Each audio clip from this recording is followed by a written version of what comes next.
que atuam mais efetivamente na área criminal poderão melhor detalhar as funções do juiz de garantias. Eu tenho uma formação até mesmo de natureza acadêmica mais vinculada aos direitos humanos, aos direitos fundamentais.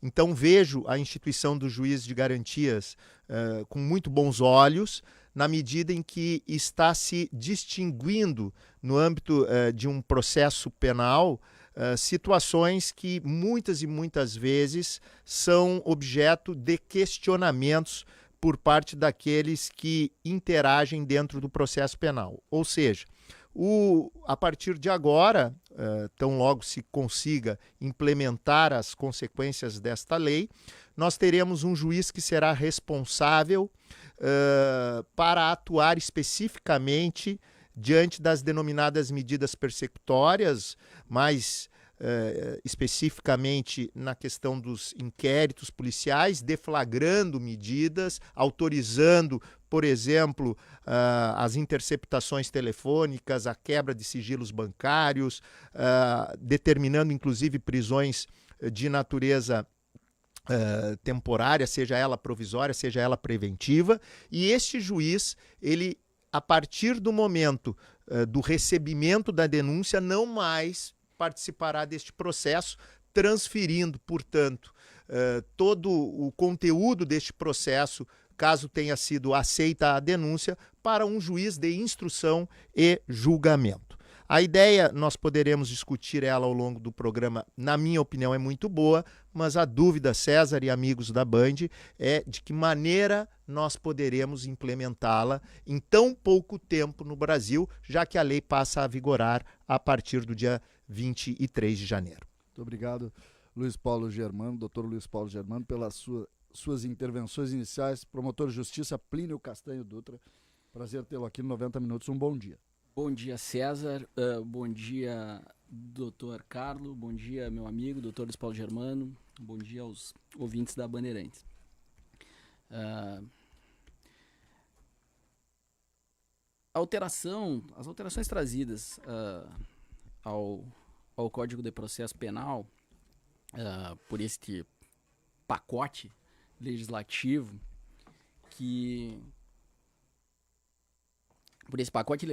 que nos, de alguma maneira, surpreendeu na antevéspera do Natal do ano passado, são bastante significativas e, entre elas, como disse o Dr. Luiz Paulo, está do juiz de garantias. De uma maneira bem resumida e simplificada, o juiz de garantias é um outro juiz que deverá atuar no que eu considero um desdobramento daquilo que já era competência do juiz criminal hoje, como existe hoje, na configuração que ele existe hoje. Por que eu digo isso? Como nós não temos no Brasil a figura de um juiz de instrução, que é um juiz que efetivamente dirige investigações, que coordena investigações e que produz prova com iniciativa probatória, ficando essa atividade reservada à Polícia Civil nos inquéritos policiais e ao Ministério Público nas suas investigações criminais,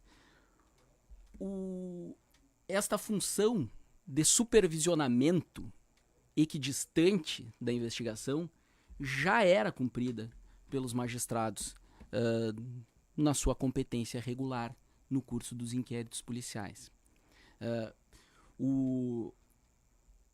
A definição estratégica da investigação, os alvos, o próprio conteúdo produto dessas intervenções, ele não era diretamente apropriado pelo juiz.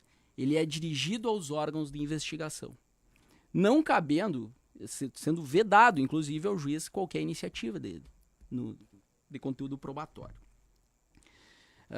De certa forma, então, o juiz de garantias, no sistema penal brasileiro, no sistema processual penal brasileiro, ele é, de alguma maneira, injustificável e desnecessário, sendo mais um elemento de burocratização do já excessivamente burocrático sistema de persecução penal. Acrescentando, o trabalho do juiz de garantia vai ser, de fato, como eu disse, supervisionar a investigação que é de atribuição de competência da Polícia Civil e do Ministério Público e analisar aquelas medidas o cumprimento, cuja execução dependam de intervenção do judiciário por atingirem direitos fundamentais, especialmente os direitos ao sigilo, interceptações telefônicas, o sigilo do lar, algum mandado de busca e apreensão. Isso, de fato, já existia hoje. E a justificativa da alteração é de que, de alguma maneira, o juiz que tendo contato com essas medidas, com essas solicitações, ficaria psicologicamente vinculado, ou haveria alguma contaminação da convicção do juiz quando, no futuro, do julgamento do mérito da sentença, o que não resiste ao escrutínio da realidade. Não é isso que acontece na prática do dia a dia. Mas são questões que a gente vai poder desenvolver mais adiante são uma série de desdobramentos, alguns desdobramentos práticos importantes, estruturais, e que no decorrer do programa a gente pode tratar também. Muito obrigado, promotor de justiça Plínio Castanho Dutra. Dr. Carlo Velho Mazzi, advogado criminalista, conselheiro federal da Associação Brasileira dos Advogados Criminalistas. Um prazer tê-lo aqui no 90 Minutos. Um bom dia. Bom dia, César. Um prazer estar aqui no 90 Minutos. Cumprimento o Dr. Plínio, um prazer. Dr. Luiz Paulo Rossetti Germano, que foi meu professor de Direito Administrativo, um prazer sempre revê-lo. Com relação à questão e também cumprimento os ouvintes aí da Rádio Bandeirantes. O juiz de garantias é uma discussão que parece nova, mas na realidade não é. Essa figura ela já existe há muito tempo em outros ordenamentos que fizeram adaptações, outros ordenamentos, quero dizer, em outros países, especialmente na América Latina e na Europa, onde nós temos essa figura na Alemanha, em Portugal, em outros países que já estão mais envolvidos na parte de desenvolvimento assim, do processo penal de viés acusatório, que é basicamente o seguinte: o sistema acusatório é aquele no qual o processo fica a cargo das partes. O processo adversarial, o juiz tem funções distintas das partes, que essa foi a principal mudança agora ao qual o Brasil veio a se adaptar, dentro de alterações que vieram acontecendo ao longo das décadas em toda a América Latina, sendo que o Brasil hoje tem o Código de Processo Penal mais atrasado da América, que é um código de 1941, e que vem sofrendo reformas pontuais ao longo dos anos, sendo esta agora do chamado pacote anticrime uma das maiores dos últimos tempos. E essa mudança trouxe expressamente que o processo penal no Brasil será um processo acusatório, ou seja, em que o juiz deve manter uma equidistância das partes, que no processo penal é acusação e defesa. Então, a acusação cabe somente o papel de acusar, a defesa somente o papel de defender, e o juiz julga as demandas trazidas por essas partes. Então, para manter esse sistema acusatório, é que se fez necessário trazer uma série de alterações, e dentre elas está essa questão do juiz de garantias, que é um magistrado que vai atuar na etapa pré-processual, ou seja, antes de existir uma acusação formal contra um indivíduo. E aí o motivo pelo qual a lei entende que este juiz estaria presumidamente contaminado para atuar na fase processual, quando já há uma denúncia, é porque ele já deferiu medidas anteriormente, acompanhou esse processo penal, e para que nós possamos garantir que dentro do processo efetivamente haja essa equidistância, é preciso garantir a imparcialidade do juiz. Um juiz que já atuou anteriormente, que já tomou conhecimento das evidências colhidas durante a investigação preliminar, ele já entra no processo com uma pré-concepção de determinados fatores que vão influenciar no julgamento da causa. Então não é que o juiz possa se dizer que ele perdeu a sua imparcialidade, porque todo juiz atua buscando ser imparcial sempre. Agora, a lei presume isso porque nós temos que garantir que dentro do processo haja oportunidades para ambas as partes de maneira igual. Então é por isso que se cria essa figura do juiz de garantias, que já na minha primeira intervenção eu digo que é um nome que causa uma repercussão indevida, um nome até que traz uma falsa expectativa sobre o que representa esse juiz, porque todo juiz é de garantias, independente se ele atua na fase pré-processual ou na fase processual. Todo juiz, no exercício da jurisdição, ele tem que garantir aqueles direitos e garantias fundamentais que estão lá previstos na Constituição e que devem valer durante toda a etapa de persecução penal, que vai desde a deflagração da investigação até a condenação e até a execução da pena. Então, em função disso, é que se coloca essa figura do juiz de garantias, que é uma figura que tem que ser aperfeiçoada, mas que não é uma discussão propriamente nova. Não é uma discussão nova, mas na verdade, doutores, e a gente vai ter uma aula aqui de direito, é sempre importante, principalmente quanto a esses assuntos, a gente tem uma tendência, e me parece que esse é um dos problemas no Brasil, a gente cria sempre uma linha ideológica quando as coisas surgem, mas nós estamos falando de uma questão técnica, meramente técnica, não ideológica. Agora, se alguém da esquerda propõe, se pensa que é para garantir alguma coisa com relação a políticos de esquerda, sendo bem prático aqui, porque a discussão acabou virando uma discussão ideológica.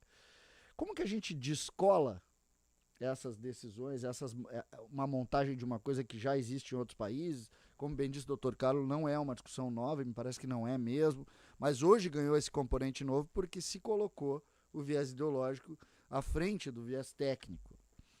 Como é que vocês conseguem entender, e até para a gente começar a projetar o que é bom, o que é ruim, para tentar descolar isso, utilizando exclusivamente a parte técnica de vocês, que é muito forte. O que vocês pensam sobre isso? César, assim, me parece que a primeira forma de se descolar desse debate que se esquenta por conta das influências políticas é a gente superar a fase do contra ou a favor. O momento de ser contra e de ser a favor a qualquer mudança legislativa é quando ela se está produzindo no processo legislativo. É no terreno da política. Ou seja, a partir do momento em que a lei foi aprovada, foi sancionada pelo presidente e vai entrar em vigor no dia 23, não me parece mais ser o momento de se estabelecer esse maniqueísmo. É o momento agora de buscar aprofundar a discussão, uma discussão que de fato já não é nova. A possibilidade de criação do juiz de garantias no Brasil, ela já era prevista no projeto de reforma do CPP que tramita, penso eu, desde 2009. Exatamente.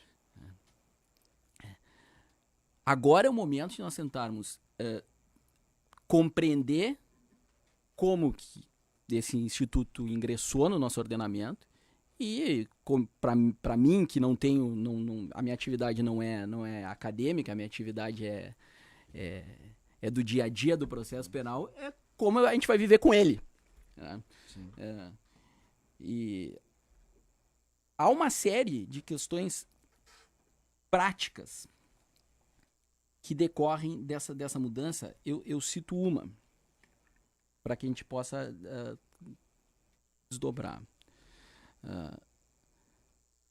A ideia da criação do juízo de garantias é de que a apropriação dos elementos produzidos durante a investigação criminal pelo magistrado, de alguma maneira, o contamina no futuro quando da análise do mérito. Me parece que isso é... Essa é a regra básica. Isso é o leigo, que é o meu caso, é a coisa... Isso é o ponto inicial. Nasce de uma presunção. A questão é, o próprio juízo de garantias, no curso da investigação criminal, ele vai ter acesso a esses elementos sequencialmente. A polícia não representa por todas as medidas num momento só, e o Ministério Público não requer todas as medidas num momento só. O deferimento da primeira medida, o deferimento, por exemplo, de uma interceptação telefônica, cujo conteúdo propiciará, ainda no curso da investigação criminal, a expedição de um mandado de busca, contamina o convencimento do juiz de garantias para o deferimento do mandado de busca? Veja, como eu disse, é uma presunção que ela não resiste ao escrutínio dos fatos. Ou então nós vamos ter que criar, como a figura até de uma maneira um tanto jocosa, criada pelo professor Edilson Mugenot Bolfi, pelo Dr. Bruno Carpes, teremos que ter o juízo de garantias do juiz de garantias. Ou para cada prova um juiz. Para cada requerimento, um juiz de garantias. Essas são questões de caráter prático, técnico, e que me parece não conseguem superar. É interessante essa reflexão, doutor Luiz. Eu quero dizer que eu concordo muito com o que aqui se fala, mas eu não posso, obviamente, ignorar a realidade dos fatos. O inquérito é uma fase inquisitória, em que dele participam a polícia, o Ministério Público, que aqui no Brasil, lamentavelmente, vivem discutindo quem preside o inquérito policial, né? Há uma discussão eterna em relação a isso. Doutor, só vou fazer... Quem preside o inquérito policial é o delegado de polícia.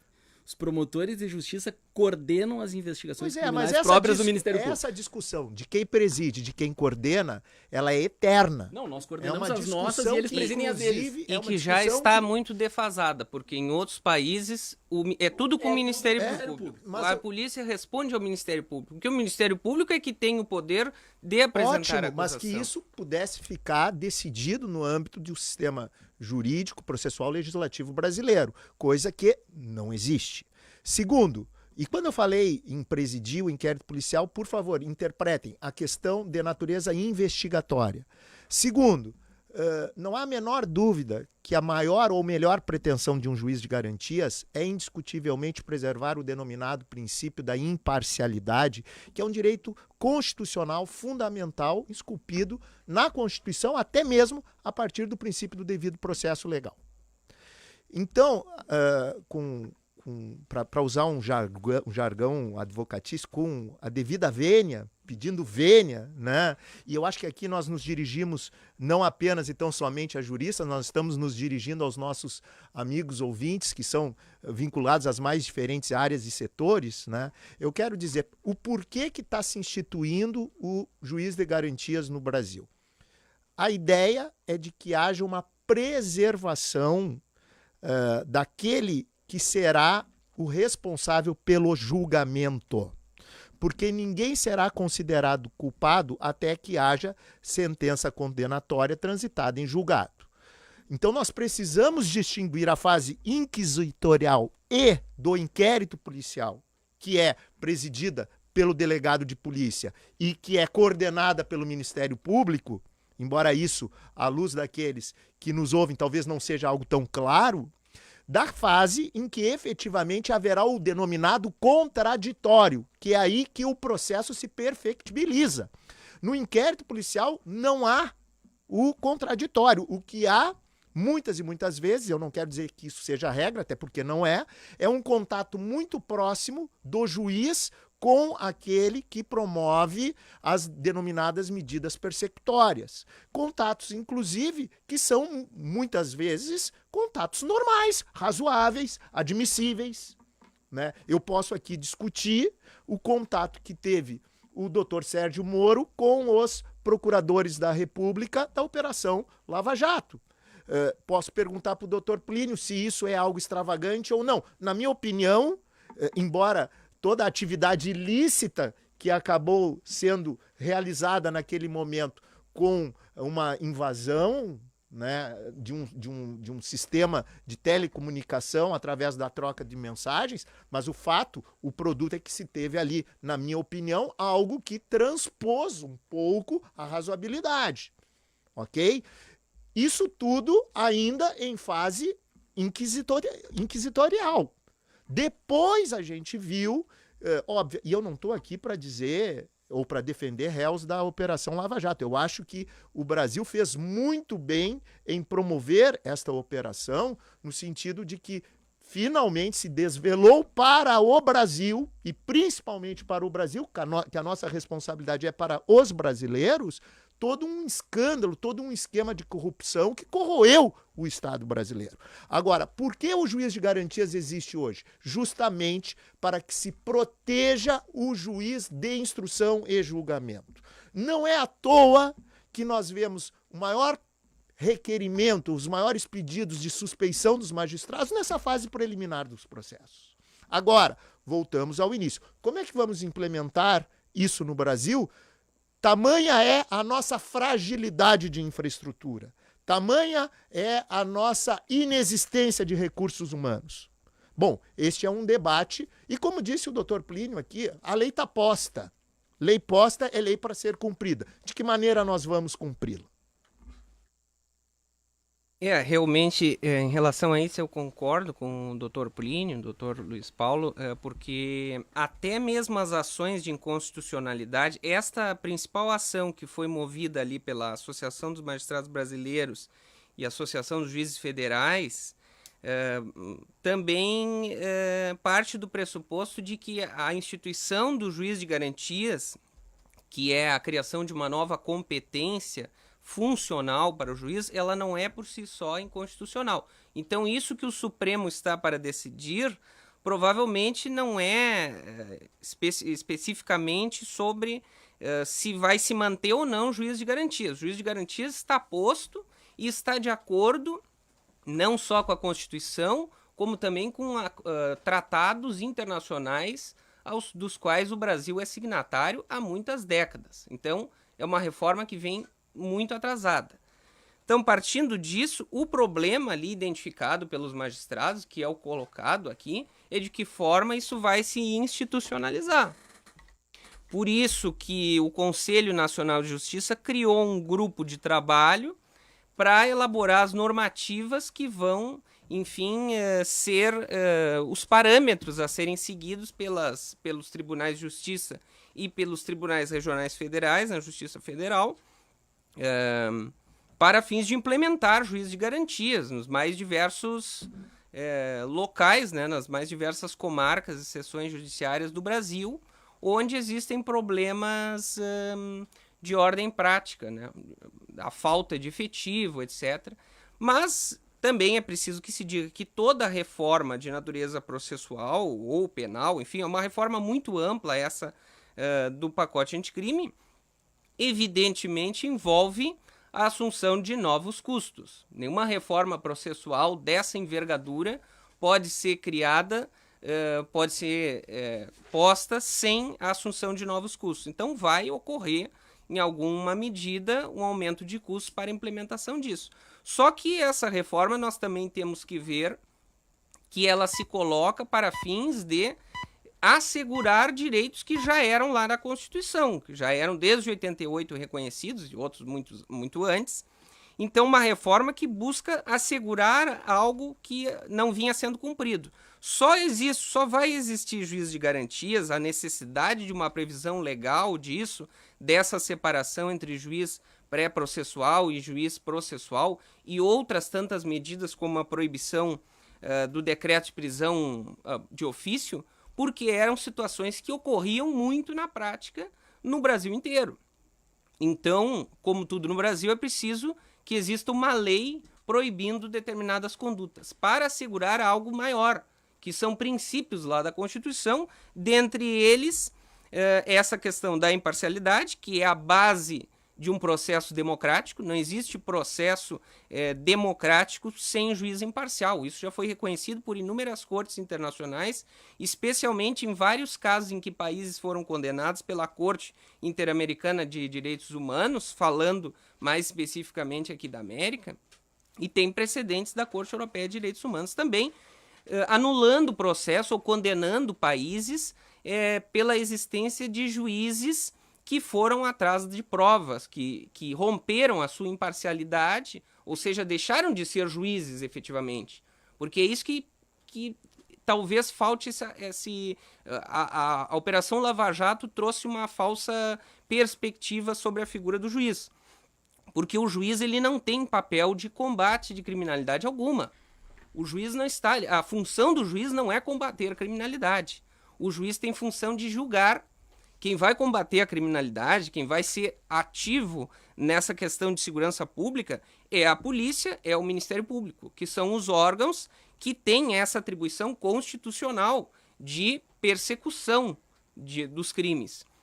O juiz tem que julgar num processo em que se assegurem todas as garantias de defesa e que se assegure uma equidade, uma paridade das partes, em que ambas as partes entrem no processo com as mesmas condições de ter a sua tese reconhecida ou não. Porque existe algo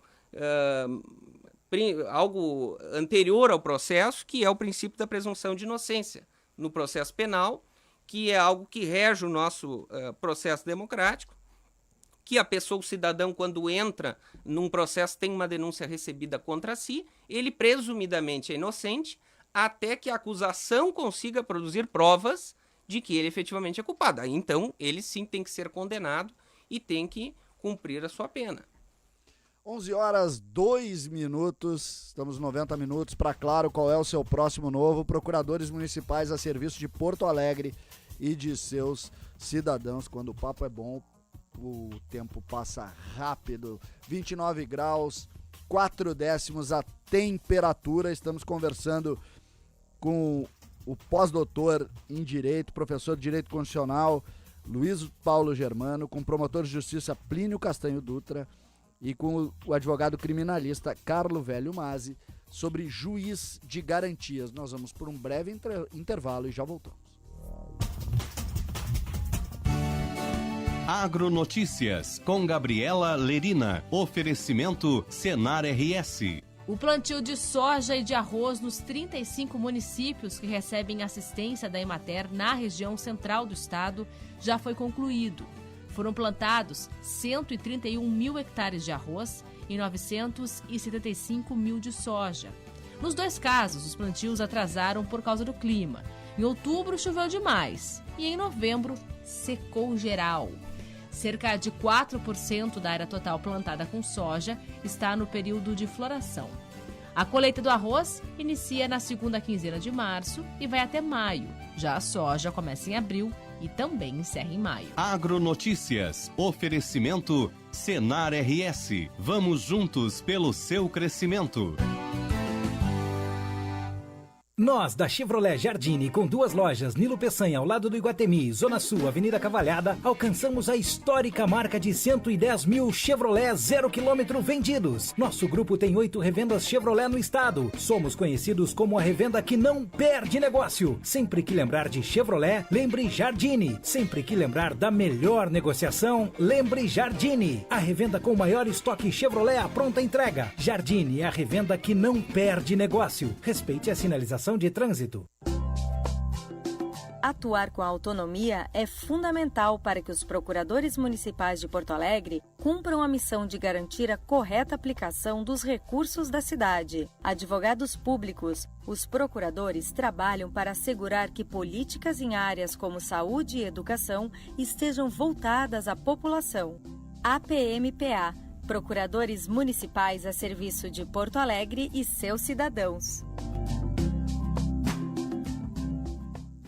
Diploma Digital é mais uma novidade do Governo Federal por meio do Ministério da Educação. Agora também vamos ter o diploma de curso superior no celular, tablet e computador. Mais prático, mais econômico e como tem certificação digital, é a prova de falsificações. É o MEC trazendo inovação para você. Instituições de ensino superior, acessem mec.gov.br para saber como fazer a transição para o diploma digital. Ministério da Educação, Governo Federal, Pátria Amada Brasil. Eu acho que aproveitei o transplante como uma segunda oportunidade de viver e de melhorar. E se preocupar mais com o outro, se colocar mais no lugar do outro.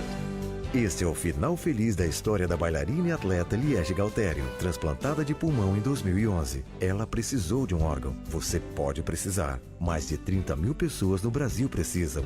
Conheça a história completa de Liege em santacasa.org.br/1salva8. Hospital Dom Vicente Scherer da Santa Casa de Misericórdia de Porto Alegre. Apoio Rádio Bandeirantes. Que tal curtir o verão na praia de maior extensão do mundo? Quem viaja com a Planalto vai de Porto Alegre ao Cassino com segurança e conforto e chega tranquilo para curtir a estação mais quente do ano do melhor jeito. Seja com os amigos, com a família ou com aquela pessoa especial. Escolha aproveitar cada momento com quem pensa em você a cada quilômetro. Acesse nosso site www.planalto.com.br e garanta já a sua passagem. Viaje mais. Viaje Planalto. Está pensando em negociar seu carro? Deixe na Rispoli, que tem o preço mais justo do mercado. Deixa lá que o carro será vendido. A melhor equipe de vendas do setor. O carro já sai transferido junto ao Detran. Não corra riscos. Venda segura e rápida. Não se preocupe com nada. Financiamentos, documentações, pagamentos. A Rispoli tem meio século de experiência. Sempre no mesmo lugar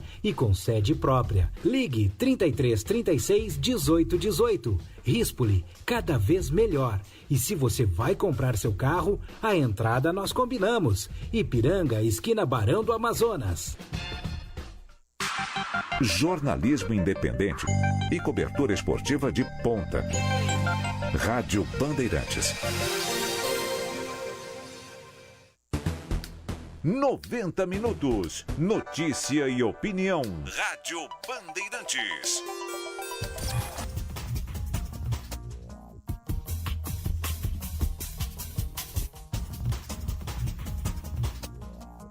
Estamos de volta, 11 horas 8 minutos. 90 minutos para Claro qual é o seu próximo novo. Procuradores municipais a serviço de Porto Alegre e de seus cidadãos. Falando sobre o 90 minutos de hoje, falando sobre juiz de garantias, com a participação do pós-doutor em Direito, Luiz Paulo Germano, com o promotor de Justiça Plínio Dutra e com o advogado criminalista Carlo Velho Masi. Mas, Noriva, no intervalo, normalmente a gente avança no assunto, né? Mas aqui no intervalo foi quem o Grêmio irá contratar. Porque é uma reunião de gremistas hoje aqui no 90 minutos. Eu descobri agora, mas na verdade a pergunta que me fizeram, eu achei que iam avançar, gostasse, isenção, alguma coisa nessa linha, juiz de garantias, não, quem é o próximo goleiro do Grêmio, eis a questão. Mas isso a gente deixa pro toque de bola, que vai ser discutido depois. Questões que ficaram do primeiro quadro. Nós vamos discutir depois do trânsito, porque a Manuela já está no ar, Manuela Fantinel. E o trânsito? Bom dia. Bom dia, César. Tudo bem? Então, vamos começar dizendo que o içamento do vão móvel previsto aí para as 11 horas foi adiado para 1h30 da tarde, então não temos aí bloqueio da 290 nesse finalzinho da manhã, só no início da tarde. Trânsito fluindo bem agora em Porto Alegre nas principais vias, não temos a princípio acidentes em atendimento, porque tem o trânsito lento agora na Loureiro da Silva, já a partir da José do Patrocínio para quem se desloca no sentido a João Pessoa. Isso interfere na Sarmento Leite, mas ainda sem detalhes se foi uma ocorrência, o que aconteceu nesse momento ali na Loureiro da Silva. Quem puder evitar esse trecho agora, então, no sentido ao centro, sentido João Pessoa, que evite, porque tem o trânsito bastante carregado. Nas demais vias, como eu falei, o trânsito fluindo bem, assim como nos acessos, tanto pela Zona Norte, região do aeroporto, Freeway, Castelo Branco, quanto para quem vem aí pela Zona Leste, vindo pela Bento Gonçalves ou pela Protásio Alves. Para nós que somos de Porto Alegre, a Verisuri tem a solução em segurança para sua casa. Instalação rápida e simples. Alarme monitorado Verisuri. Saiba mais em verisuri.com.br. César. Obrigado, Manuela Fantinel, sempre à disposição aqui, microfone aberto, porque o trânsito é também serviço. E aí, isenção e imparcialidade, vocês acreditam na isenção e imparcialidade? É a mesma coisa, não é? Existe como fazer isso, doutor Plínio? Pois então, parcialidade sim. O juiz imparcial, que eu caracterizo como juiz equidistante,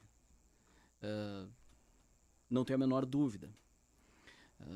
O juiz isento, ou seja, aquele juiz despido completamente de preconcepção acerca do fato, tirando completamente, eu não acredito em neutralidade completa. Porque a gente está falando de seres humanos, né? À medida que a gente vai se apropriando dos fatos, é da natureza humana que a gente comece a formar o convencimento, e isso, como nós conversávamos aqui também na parte do intervalo que não foi do Grêmio, não há como saber, não é impossível se prescrutar a mente humana a ponto de lá retirar objetivamente o que passa na cabeça daquela pessoa que é o magistrado.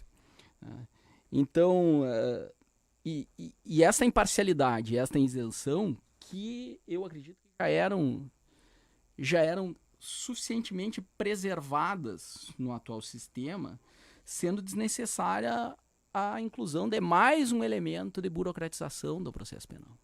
Burocratização do processo penal. Ontem eu li um artigo que tem lá o viés da análise econômica do crime, especialmente nos crimes de colarinho branco. A perspectiva de punição efetiva, ela é um cálculo que é tomado em consideração pelo agente criminoso. A inclusão de mais um elemento de burocratização que fatalmente tem impactos na efetividade do processo penal, ela, se não figura como um estímulo à prática criminosa, ela pelo menos não serve como desestímulo, e parte das funções do processo penal, do direito penal, é de desestimular a prática do crime. Até dentro dessa linha, isso mudaria o tempo processual? Eu acredito que muda o tempo processual. E ainda tem uma outra questão. Resultado da vedação do acesso do juiz do processo, digamos assim, ao conteúdo do que foi produzido na investigação, salvo as provas irrepetíveis.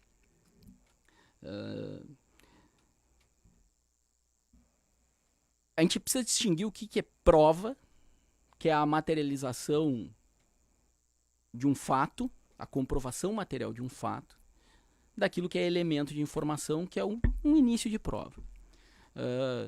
Já hoje, no nosso sistema processual penal, não é possível ao juiz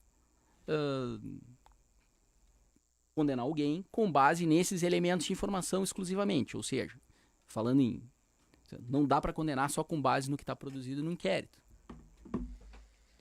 Prova é aquele elemento produzido sob o crivo do contraditório, no curso de um processo penal, que pode sozinha produzir a condenação. Mas os elementos de informação que vão ficar lá guardados sem acesso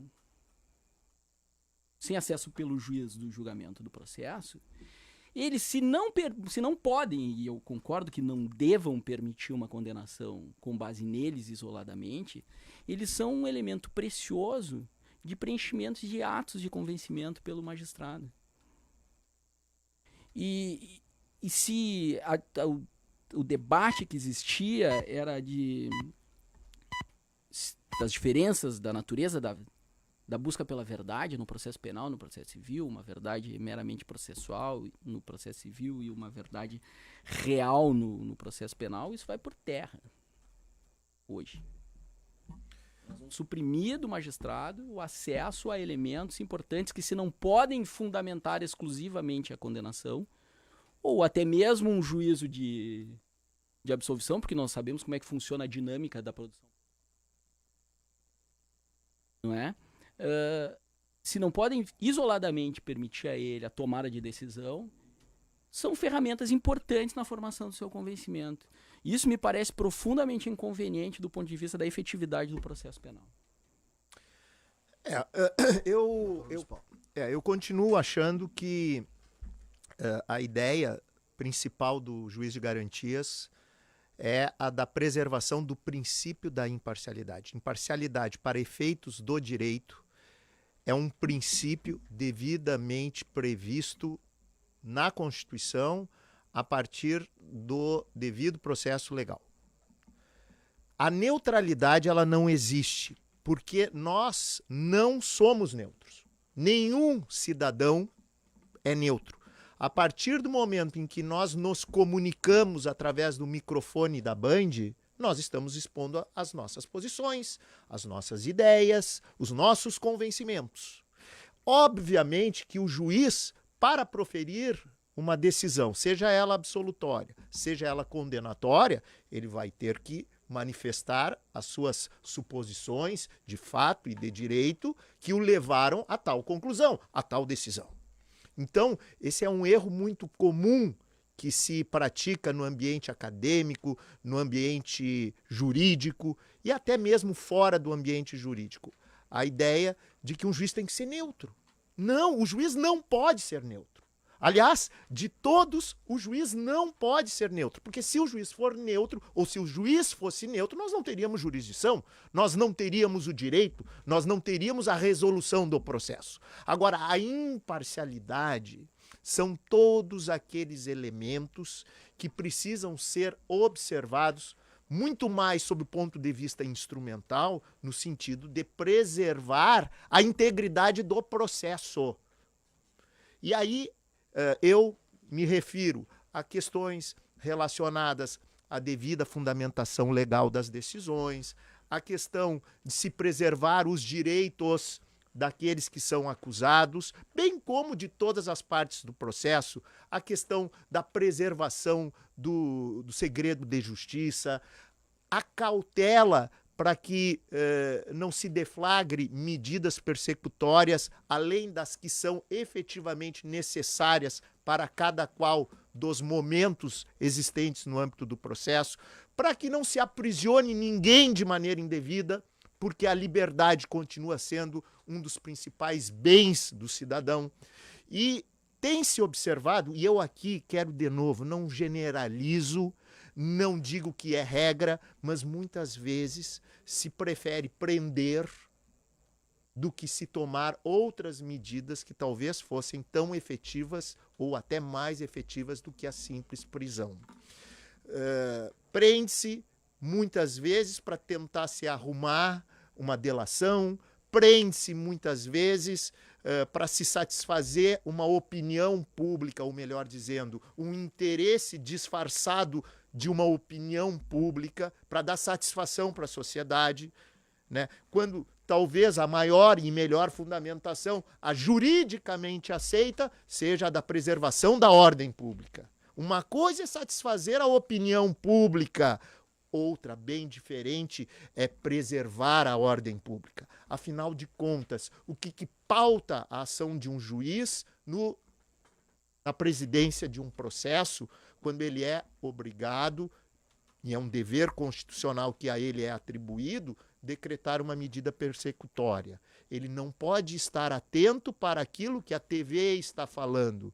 Ele tem que estar atento para aquilo que a sua convicção, enquanto sujeito preparado... Mas ela não é envolvida, de certa forma, por essas questões? Sem dúvida nenhuma. Sem dúvida nenhuma. Esse é uma das principais dificuldades que nós, como seres humanos, temos no sentido de tentar escrutinar as questões relativas à nossa atividade.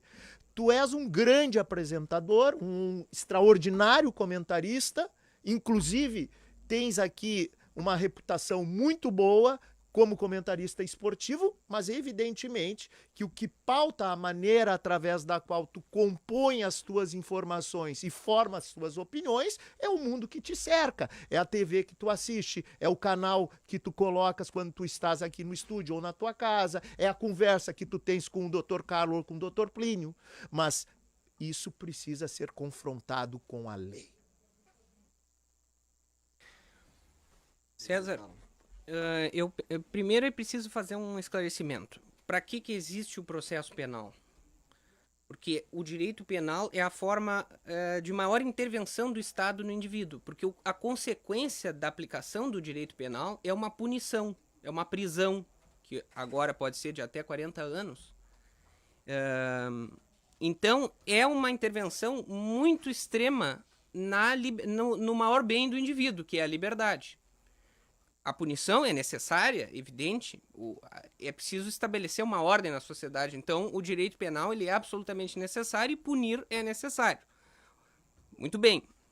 Partindo desse pressuposto, e do pressuposto de que todo poder do Estado ele tende naturalmente ao abuso, ele tende a se expandir de forma incontrolada, nós criamos instrumentos para regulamentar isso, que é a forma de se aplicar o direito penal é através do processo penal. Então, o processo penal serve, em última medida, justamente para criar barreiras à intervenção do Estado, para que o Estado simplesmente não decida sumariamente a culpa de alguém, como ocorreu historicamente ao longo dos séculos, né? E em ditaduras continua ocorrendo, aplicação sumária das penas. Então, num processo, dentro de um Estado democrático de direito, nós temos que ter instrumentos jurídicos para controlar esse poder do Estado sobre o indivíduo. E aí surge o processo penal. E, para se falar em processo penal, tem que se dizer que vige um princípio que é o princípio da paridade de armas, onde as partes que compõem esse processo precisam ter iguais condições de convencer aquele terceiro que seria imparcial, que é o juiz, que tem que tratar as duas partes de maneira igual. Então, é uma imparcialidade dentro do processo. Ele tem que tratar as partes daquela forma. Isso é garantir a paridade de armas. Como na investigação preliminar, nos casos penais, o que se busca ali? A formação, as provas de materialidade, ou seja, se ocorreu ou não um fato ilícito, e provas de autoria. Quem é o autor daquele fato considerado ilícito, um ilícito de natureza penal. Esse é o objetivo da investigação, do inquérito, buscar se ocorreu um fato que caracteriza um crime, ou uma contravenção, que seja, enfim, é um crime, no caso do inquérito, e quem foi o seu autor. A única preocupação do inquérito é essa, não é garantir defesa para ninguém, e embora existam previsões legais de alguma espécie de atuação defensiva, ainda que não se fale em defesa, de poder produzir alguns elementos já no inquérito para fins de resguardar os direitos posteriormente. Mas o inquérito é sumariamente inquisitorial, ou seja, ele não garante a oportunidade do indivíduo de contraditar aquelas provas ali, embora ele tenha que ser ouvido também. Se o inquérito não garante a possibilidade de defesa, diz-se que ele não tem o contraditório, ou seja, a pessoa não pode contraditar aquilo que está sendo produzido, porque aquilo busca uma verdade, busca chegar à autoria de um fato que ocorreu que é criminoso. Muito bem. Ao longo da tramitação dessa investigação, podem ocorrer medidas que precisam ser mais interventivas sobre o indivíduo. Eu posso precisar ouvir as conversas telefônicas dele para chegar à autoria do fato. Isso, no Brasil, está sujeito a uma reserva de jurisdição, como nós chamamos. Ou seja, só um juiz pode autorizar, conforme a Constituição e as leis, a quebra do sigilo telefônico de uma pessoa. Então, a autoridade que preside lá o inquérito policial ou o Ministério Público, promotor de justiça, vai fazer um pedido ao juiz, que será esse juiz de garantias, para que defira a quebra de sigilo daquele indivíduo para conseguir obter as provas. E qual é o sentido de obtenção dessas provas? É que a acusação forme o seu convencimento de acusação, de que existem elementos que justificam a oferta de uma denúncia. Oferta de uma denúncia contra um determinado indivíduo, para que aí sim comece a existir um processo, em que ele vai ser citado lá dessa acusação e vai poder oferecer a sua defesa. Então o inquérito serve para convencimento lá do promotor que é o que vai oferecer a denúncia. Quando um juiz vai deferindo essas medidas que vão sendo pedidas pelo promotor, a quebra de sigilo telefônico, a expedição de mandado de busca e apreensão, ele vai automaticamente concordando com o que o promotor está argumentando. Eu preciso quebrar o sigilo porque eu tenho indícios aqui baseados em declarações de pessoas, declaração de delatores, etc. Tenho indícios de que há uma conversa ilícita entre essas pessoas. E o juiz, quando vai decretando isso, ele tem que fundamentar a sua decisão. Quando ele fundamenta, ele coloca argumentos ali em que ele está concordando com o promotor. Mas aí nós podemos chegar num caso bem prático. E faço a pergunta para vocês três da mesma maneira. Vocês nunca mudaram de opinião a partir da leitura de uma prova? Diversas vezes. Mesmo que vocês Sim, tenham ele pedido pode. essa prova? Diversas vezes. Vamos imaginar que então eu sou o juiz de garantia, ou não, como é hoje, eu sou o juiz de hoje. Eu vou lá e peço pro promotor, o promotor pede e eu defiro lá um pedido de quebra de sigilo. E vem lá e eu olho pro promotor, não tem nada aí dentro. Não, ele pode indeferir também. E o indeferimento de medidas é corriqueiro. Eu tô dizendo depois de receber a prova, eu me refiro depois... Não, depois de produzir... O próprio promotor diz o seguinte... Mas ele vai indeferir porque tem requisitos legais que têm que ser cumpridos à risca nessas intervenções, e se o juiz que está lá justamente para fazer esse controle entender que os requisitos não foram preenchidos, o dever dele é indeferir. Eu vou além. O Ministério Público, pela própria estrutura institucional e pelas garantias do exercício da função, ele prevê essa possibilidade. Nós não temos vínculos como promotores com a nossa ideia prévia acerca da culpa de quem quer que seja. Tanto que é absolutamente usual que alguém seja denunciado pela prática criminosa, e aqui eu já não estou nem falando do inquérito policial, eu estou falando de processo penal. Denunciado por uma prática criminosa, corra a instrução e ao final da instrução se perceba, olha, não há culpa. Culpa utilizando o termo no popular. Mas essa mudança, até para ir para a prática, porque a gente está falando tanto de prática aqui, a gente tem um percentual, acontece muito? Não. É interessante isso, porque me parece uma... Bom, eu já tive vários casos em que o Ministério Público pediu absolvição. Exatamente. Final. Isso é comum, costuma. Não digo que seja comum, mas acontece. Não, é uma prática usual. Eu já fiz diversas vezes, mas claro que estatisticamente a manutenção da convicção é a regra.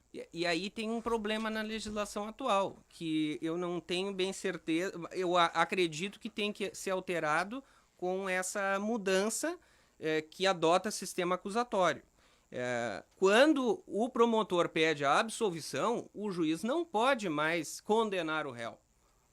Porque se há uma distinção ali, se há uma individualização das funções das partes, a acusação está na mão da acusação. Se o Ministério Público abriu mão da acusação, disse, não entendo que deva ser condenado, o juiz hoje pode condenar. E eu já tive casos assim, de que o Ministério Público pede absolvição, ou seja, abriu mão da sua acusação. Ele disse, não tem elementos para condenar. A minha própria acusação não se concretizou ao longo do processo, não produzi provas suficientes, admitiu.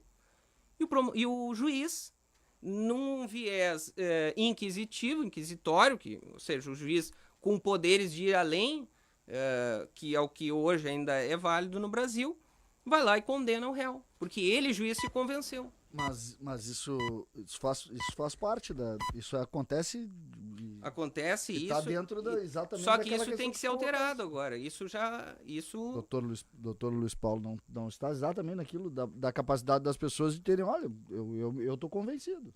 Eu acho que esta questão que tu havias colocado, de se mudar de ideia, ela é algo extremamente rico para o ser humano. Não estou falando do juiz, do promotor, do advogado, do réu, do autor. Eu estou falando do ser humano. Porque só não muda de opinião, ou só não pode mudar de opinião quem está morto. Né? Já existe um velho ditado popular. Eu acho que o processo serve justamente para isso. O processo ele tem um fim, mas ele não tem obrigatoriamente um fim. Ninguém pode responder um processo imaginando ou tendo a certeza que ao fim e ao cabo será condenado. Por quê? Porque o processo ele é uma tramitação onde se deve permitir o contraditório, a produção de provas e a compreensão de tudo que se sucede no âmbito daquilo que está sendo objeto do processamento. Então, para mim, a maior questão e o maior problema, e nesse sentido eu valorizo a instituição do juiz de garantias, é justamente naquelas situações em que, lamentavelmente, há uma aproximação do juiz com o órgão ministerial, muitas vezes motivada por questões externas. Porque o que nós sabemos, via de regra, é o que é divulgado pela mídia.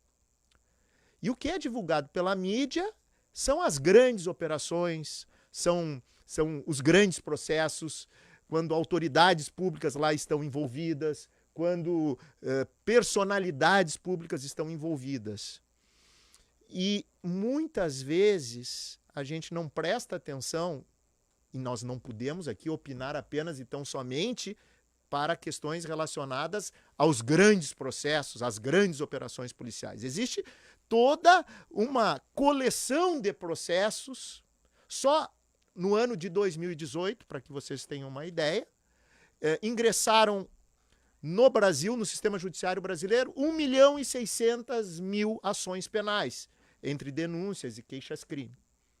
Nós temos, a cada 5 varas, uma, pelo menos, que é de juiz único. Nós temos hoje no Brasil 20%, tomando em números gerais, menos juízes do que o necessário. Esses são dados de 2018. Talvez 2019 os dados sejam ainda mais expressivos. 11h33. Estamos no ar com 90 minutos falando sobre juiz de garantias com o pós-doutor em Direito, doutor Luiz Paulo Germano, promotor de Justiça Plínio Castanho Dutra e o advogado criminalista Carlo Velho Mazzi. 90 minutos para claro qual é o seu próximo novo, procuradores municipais a serviço de Porto Alegre e de seus cidadãos. Procurando para onde viajar, a temporada de férias do Verão Sesc tem várias opções para você. Além dos hotéis do Sesc, temos os hotéis conveniados no Rio Grande do Sul e Santa Catarina. Confira também pacotes de viagens durante todo o ano. Informações no Sesc de sua região ou acesse o site sesc-rs.com.br. Sesc, a força do sistema. Fê Comércio ao seu lado. Está pensando em negociar seu carro? Deixe na Rispoli, que tem o preço mais justo do mercado. Deixe lá que o carro será vendido. A melhor equipe de vendas do setor. O carro já sai transferido junto ao Detran. Não corra riscos. Venda rápida e segura. Não se preocupe com nada. A Rispoli tem meio século de experiência sempre no mesmo lugar e com sede própria. Ligue agora 3336-1818. 3336-1818. Rispoli fica na Ipiranga, esquina Barão do Amazonas. Nós vamos para um breve intervalo e já voltamos.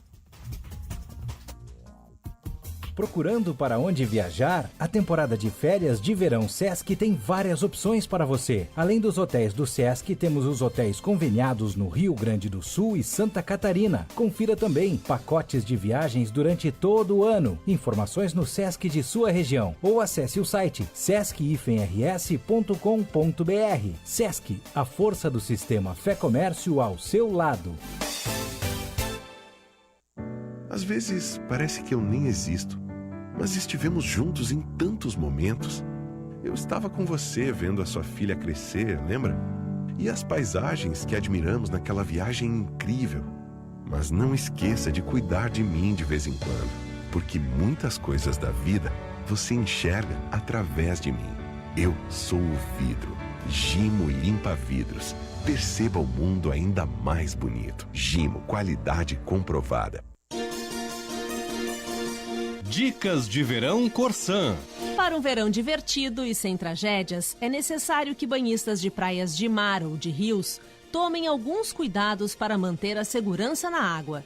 Respeite a sinalização das praias, se banhando apenas em locais permitidos e supervisionados por salva-vidas. Além disto, é importante evitar locais de grandes profundidades e correntezas. Com as crianças, o cuidado deve ser ainda maior, mantendo a supervisão sobre elas em 100% do tempo. Corsã e você, compartilhando o verão.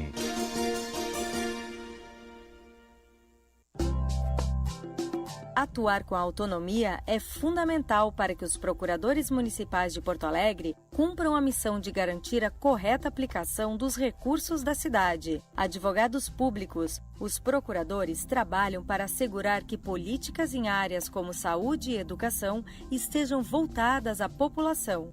APMPA, Procuradores Municipais a serviço de Porto Alegre e seus cidadãos. Em tudo que fazemos, acreditamos na atenção aos detalhes e no bem receber. No Ritter Hotéis, nossa equipe acredita no poder do encantamento. Aqui o hóspede se sente em casa e recebe um atendimento acolhedor, personalizado e único. Resultado disso é o disputado certificado de excelência do TripAdvisor por 3 anos. Ritter Hotéis, tradição em bem receber. Acesse ritterhotels.com.br e conheça. A Rio Grande Seguros é uma seguradora gaúcha que cuida do futuro da nossa gente com as melhores soluções em seguros de vida e previdência, porque o nosso compromisso é facilitar a vida de quem confia e conta com a gente, hoje e sempre. Rio Grande, o teu futuro começa agora. Quando o Kia Cerato 2.0 entra na pista, ninguém é capaz de superar a sua combinação de performance e conforto. Com um novo motor, o modelo 2020 entrega uma potência inédita, sem perder nada em qualidade e segurança. Venha fazer um test drive na Kia Sun Motors e leve o Cerato 2.0 a partir de R$ 94.990. Kia Sun Motors, na Ipiranga 8113 e Ceará 370. Precisando de ferragens, ferramentas, máquinas e equipamentos para uso profissional? Passe na ABT. Lá você encontra toda a linha Wonder, considerada uma das melhores e mais completas marcas do Brasil em sua categoria. Ligue agora 3018-3800 ou visite nossas lojas Avenida São Pedro 934 e Eduardo Prado 1941 ou acesse www.abtelétrica.com.br. Tempo Real, com Osíris Marins. Hoje, a partir das 4 da tarde, aqui na Rádio Bandeirantes.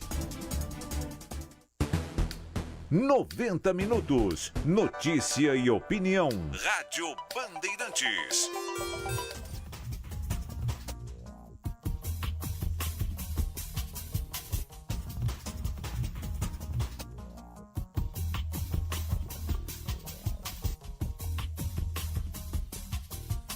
Estamos de volta com 90 minutos falando sobre juiz de garantias, com o pós-doutor em Direito, professor de Direito Constitucional Luiz Paulo Germano, com o promotor de Justiça Plínio Castanho Dutra e com o advogado criminalista, conselheiro federal da Associação Brasileira dos Advogados Criminalistas, Carlo Velho Masi. 11 horas 39 minutos. 29 graus, 4 décimos a temperatura. Hoje não vai fazer tanto calor como fez ontem. Não vai fazer. 29, a gente sabe pelo nossa temperatura aqui do estúdio, a gente já começa a entender como vai ser o dia. 11 horas e 39 minutos, 90 minutos para Claro. Qual é o seu próximo novo? Procuradores municipais a serviço de Porto Alegre e de seus cidadãos. Nós terminamos nosso segundo quadro falando a mudança de opinião. Eu gostaria de seguir um pouco mais nessa linha, porque me parece que o princípio disso é para não permitir que se induza a ninguém, né, a decisão, não se comece induzindo a decisão. Só que a gente, ao mesmo tempo, admite, e a reflexão que o Dr. Luiz Paulo coloca em cima da necessidade que a gente tem de se permitir mudar de opinião. Por que a gente tem que ter a necessidade processual de aplicar mais pessoas se a gente aceita o princípio de que as pessoas podem mudar de opinião? Pois é. A verdade é que não é um truque de linguagem, assim, uma espécie de abracadabra linguístico que vai transformar seres humanos num ser etéreo que paire sobre as idiosincrasias da mente humana, da alma humana. Não é o juiz de garantia vai continuar sendo um juiz e vai continuar sendo um juiz com a mesma formação do juiz de direito atual, a mesma formação acadêmica, o mesmo acesso à carreira, e como ser humano ele vai continuar tendo as mesmas idiosincrasias, como eu dizia. Na realidade, a imparcialidade ela é um princípio e é aplicado ao funcionamento, ao andamento do processo. Porque em relação às pessoas, esse me parece ser um ideal que só cabe bem em algum tipo de engenharia social, de reconstrução do ser humano, utopicamente. Esse isolamento completo de dados externos ou do sistema de convencimento que vai poder afastar alguém da formação do convencimento sequencial, ou seja, uma espécie de pré-convencimento antes da prolatação da sentença, isso de fato não existe. E no sistema atual ele vai continuar não existindo, mesmo em relação ao deferimento de medidas. Porque boa parte dessas medidas aqui, que estão previstas para o inquérito policial, elas continuam possíveis de ser deferidas pelo juiz do processo, sendo a principal delas a decretação de prisão.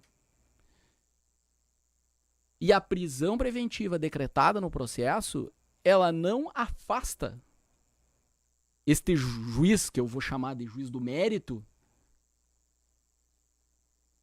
do conhecimento da causa. Então aquela presunção que valia lá para o inquérito, ou para a fase pré-processual, da fase anterior à denúncia, ela não vale mais depois. Então, de alguma maneira, a instituição, a ideia do juiz de garantia, ela, além de ser a sistemática, ela é, em boa parte, do ponto de vista prático, inócua. Ela tem impactos práticos do ponto de vista orçamentário. A gente teria que chegar nesse ponto estrutural e orçamentário. O impacto orçamentário da instituição do juiz de garantia, embora eu concorde com o Dr. Carlos que toda mudança legislativa que vai alterar de alguma forma a competência jurisdicional, ela tem custo. Pois é, a gente falou sobre isso também. Aumentaria, a gente já tem o Dr. Luiz Paulo também falou sobre isso. Aqui se fala que o Brasil hoje tem, só na primeira instância, um déficit de 4.400 magistrados. O déficit é grande. Mais do que isso, nós temos a realidade de comarcas com vara judicial única. Aí nós temos isso. Imagina tu aplicar isso, criar uma... Esse é um problema que não tem a ver com a ideia, né? Aliás, se o senhor me permite só complementar. aqui é uma crítica que eu costumo fazer ao padrão da produção legislativa do Brasil. A idade com que se criam leis no Brasil é um negócio sem precedentes, me parece, na história da humanidade. Não há qualquer preocupação no momento da produção legislativa com os impactos práticos que isso vai ter. Isso é verdade. Isso é verdade, inclusive e não é só para o direito penal. É preciso fazer toda lei penal ou processual penal deveria ser precedida de uma análise dos impactos político-criminais disso. Inclusive, essa parte, nós estamos falando de juiz de garantias, mas o pacote anticrime aumentou inúmeras penas ali. E aumentou em 10 anos a pena máxima no Brasil. O impacto também de custo nisso aí será tremendo. Então, quer dizer, se fala aqui do impacto orçamentário para garantir trazer mais garantias para o cidadão. Mas esse impacto que haverá no sistema penitenciário, sistema carcerário brasileiro, não está se discutindo ainda. Mas vai ser um impacto, eu acredito que superior a esse dos juízes de garantias. Já tem déficit também nesse sistema, né? Já? Não, esse é totalmente falido. Esse, inclusive, já foi reconhecido pelo Supremo Tribunal Federal como estado de coisas inconstitucional. Ou seja, o sistema penitenciário brasileiro descumpre não só a Constituição, como todos os tratados de direitos humanos que o Brasil é signatário. Inclusive, nós já fomos condenados internacionalmente por isso. Inclusive, existem ações de presos contra o Estado, ganhando indenizações do Estado pelo descumprimento das suas garantias fundamentais dentro, que o Estado é responsável pela execução das penas. Como fazer isso? Como tentar? Me parece também uma reflexão importante que é a repercussão, né? O custo de uma nova regra, né? O custo de uma nova regra. Isso está na discussão. Como é que a Constituição lê isso? Professor de Direito Constitucional? Na verdade, as questões orçamentárias, todas elas devem ser previamente mapeadas por um processo legislativo, né? Para toda despesa gerada pelo Estado, tu tem que ter obviamente, uma lei precedente que contemple essa despesa. Eu confesso que não sei se há, até acho que não há, em virtude de que a lei tenha sido sancionada já ao final do ano de 2019, uma rubrica específica para se satisfazer esse tipo de despesa que certamente será gerada a partir da implementação desta lei. Mas, voltando à questão estrutural, e eu só não quero deixar aqui passar, eu não acho que o juiz de garantias seja algo inócuo, né? Eu acho que há um campo muito grande para que nós possamos ainda debater isso. Por exemplo, aqui no Brasil, se nós pegarmos a situação que já existe há 40 anos em São Paulo, capital, quando nós temos lá 18 juízes atuando verdadeiramente como juízes de garantia perante a Delegacia de Inquéritos Policiais, o DIPO, né?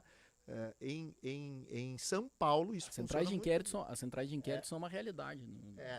Talvez isso pudesse, e vejam, nós não precisaríamos uma mudança legislativa para tanto, né?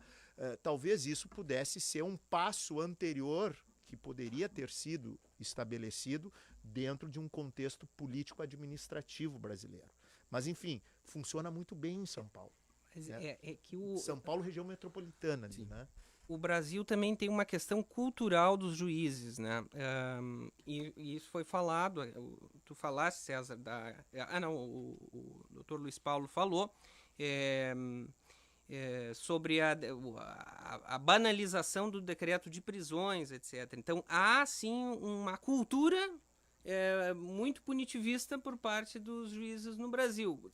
Talvez motivada, claro, pela criminalidade que hoje é a mais disseminada no Brasil, mais,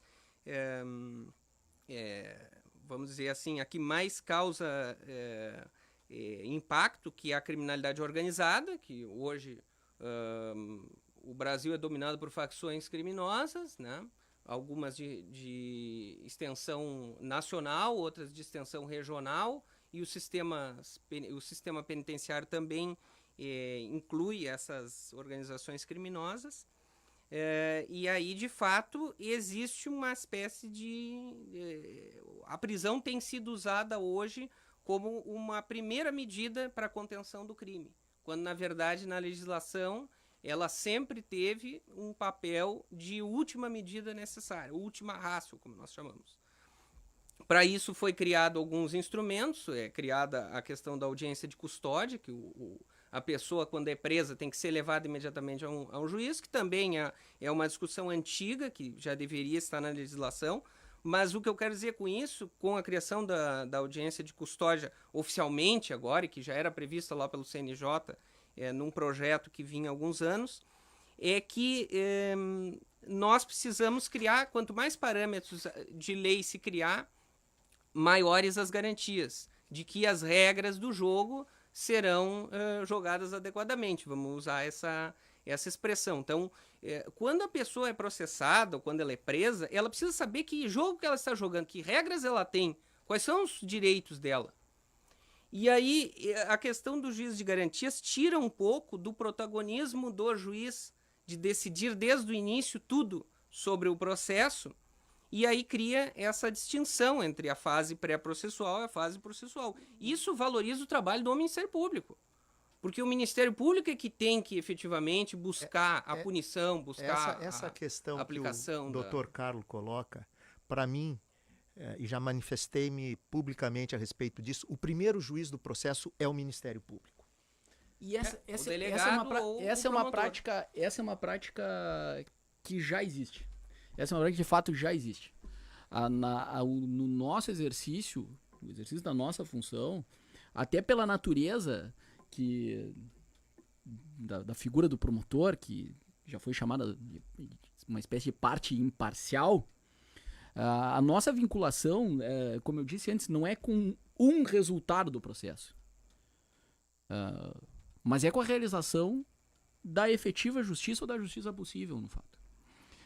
Esse primeiro juízo sempre é feito pelo promotor de justiça. É que o promotor, como representante estatal também, ele tem um dever de lealdade para com o cidadão. Exatamente. Isso não acontece com o próprio delegado? Já acontece também com o delegado. Também. O delegado também tanto quanto o promotor. Esse resquício do sistema inquisitorial que existe no Brasil, que é a existência do inquérito policial, até mesmo do ponto de vista legislativo, ele já foi bastante mitigado pela abertura de uma série de janelas de intervenção do investigado na